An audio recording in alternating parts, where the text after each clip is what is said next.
Oh, hi everyone, Vegas Film Critic here, Jeffrey K. Howard. Just catching up on a little reading here for Entertainment Weekly. This is the Batman vs. Superman, Batman v Superman.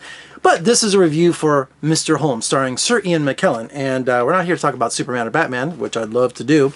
But we're here to talk about Sherlock Holmes. And what's really cool I wanted to bring to your attention in this week's issue is they have the many faces, can you see that? The many faces of Sherlock Holmes. So, yeah, I can't. These are readers. I have 20/20 vision. So, you have, let's see, 1, 2, 3, 4, 5, 6, 7, 8, 9, 10, 11, 12. 12 people playing Sherlock Holmes so far. And I'm sure there's more than this.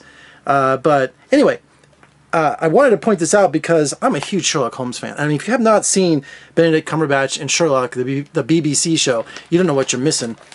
Oh, shoot, I lost my place. Oh, there it is.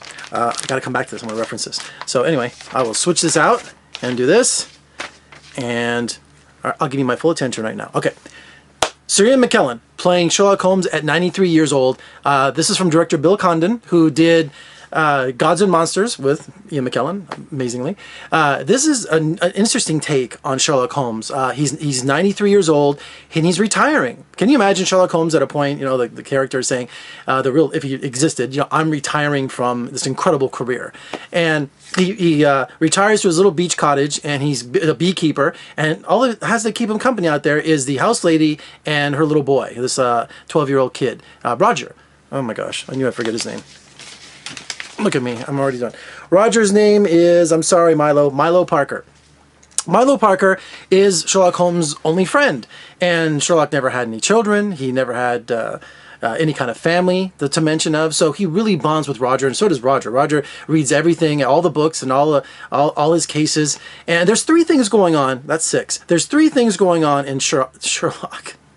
There's 3 things going on in Mr. Holmes at the same time, just the story-wise. Boy, gosh, what was wrong with me today? First, his memory. He has to write things on the sleeve of his shirt, you know, on the cuff, names. He's keeping a diary of things that he's forgetting. Can you imagine the world's greatest detective can't remember things?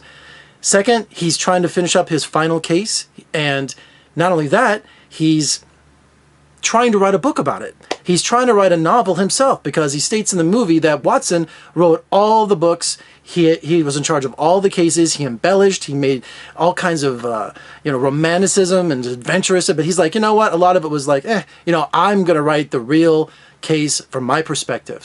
But he's having trouble with that because his memory is going. And then also we talk about true love, and we talk about regrets. And it's just an amazing perspective for a character that we've come to know our whole lives as just incredibly detective, but we see him as more superhuman. We don't see how vulnerable he can be. I know that Nicholas Meyer did 7.5% Solution, where he was a heroin addict and all. There's been some dark Sherlock Holmes out there, but if you haven't seen the Benedict Cumberbatch version, it's just phenomenal on the BBC. So what I really love about this Mr. Holmes is that we can really see a different side of Sherlock Holmes. Can you imagine him at 93 years old and the ravages of old age and his memory and everything? And it just brings a side of the character that you were not expecting at all. So outstanding performances. Make due note of this film. You'll probably see it around award season in a few months, and maybe even some Oscar nominations. Laura Linney plays the housekeeper, and she does this ridiculous English accent. I don't know why she does an English accent at all. It just, if I know you're not English, it's not gonna destroy it for me if you're gonna do this really bad accent. Other than that, she's really good. And Milo, who plays her son, is amazing. It's just a nice little trio film, a nice little small-time film, independent film that just has some wonderful performances and a perspective on the world's greatest detective. And you should not miss it. It's one of my favorite films of the year. All right, for more reviews and interviews, just surf on over to my website at vegasfilmcritic.com. Also, grab my podcast at iTunes. And if you like my reviews or like something about this channel, I would appreciate it if you would subscribe. And don't forget to like this. People are telling me, you're not telling anyone to like this video. Well, like it. What's not to like? I'm Jeffrey Howard from Las Vegas. I'll see you next time.